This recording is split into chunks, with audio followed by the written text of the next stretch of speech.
আসসালামু আলাইকুম গাইস। আজকে সাপ্তাহিক কিছু বাজার করতে আসলাম। প্রথমে শাক নিলাম, তারপরে ফুলকপি নিলাম, টমেটো নিতেছি, সামথিং নিতেছি আর কি।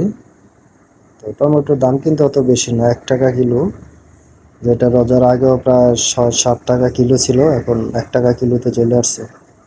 তো একটা লাউ নিতেছি আর কি। এখন মাছ বাজারে আসলাম মাছ নেওয়ার জন্য। তো মাছ বাজারটা একটু দেখেন। এখানে একটা বিষয় কি, মানে প্রত্যেকটা বাজারেই মানে প্রত্যেকটা খাদ্যের গায়ে গায়ে রেট দেওয়া আছে।